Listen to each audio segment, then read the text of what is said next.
જીતુભાઈ, એ જીતુભાઈ, બોલો બોલો. જય સ્વામિનારાયણ. કેમ છો? જય સ્વામિનારાયણ. સારું છે.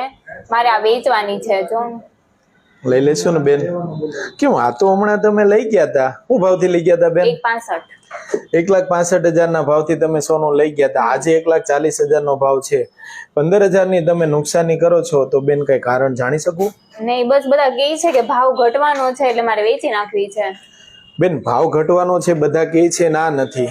તમારે કઈ પૈસાની જરૂર છે? એમાં કઈ દવાખાનું છે? ના, એવું કઈ જમીન મકાન લ્યો છો? ના ના, કઈ ઇમરજન્સી છે? કઈ વ્યાજ ચડે છે?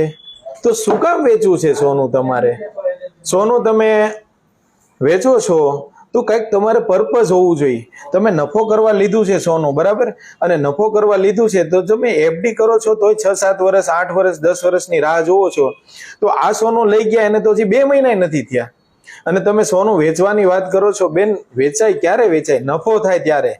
ત્યાં સુધી લોકો કે એમ ન કરાય. અત્યારે મંદીનો સમય છે, સોનું ડાઉન છે એટલે મંદી કહેવાય. તો આ સમયમાં તમારે એન્ટ્રી કરવાની હોય. જો તમારા પાસે પૈસા હોય તો નવું સોનું લેવાનું હોય. અત્યારે વેચવાની વાત તો ન કરાય બેન. થવા દેવાય 2 લાખ ત્યારે વેચાય. જ્યારે સોનું વેચીને પૈસાની જરૂર નથી તો હું કામ તમે વેચો છો?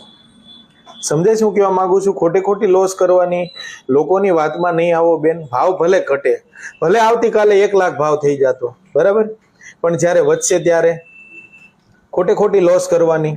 અને આજે 1,40,000 નો ભાવ છે, માનો કે એ કોણ પાકું કહેશે કે 1,30,000 નો થશે? તૂટશે, ઘટશે એવું બધું કહેવા વાળા છે.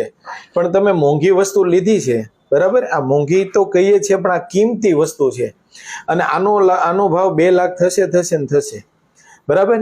તો સોનું છે એ કિંમતી વસ્તુ છે. આનો ભાવ તૂટી જાય તો બીવાનું ન હોય. તૂટેલા ભાવમાં આપણે એન્ટ્રી કરવાની હોય, એક્ઝિટ ન થવાનું હોય. લાવો મારું સોનું પાછું. ઓકે, મને ભાવ ઘટેલો છે એટલે 5 ગ્રામ બીજું આપી દો, હું ગૂગલ પે કરી દઉં. સરસ, કરી દો.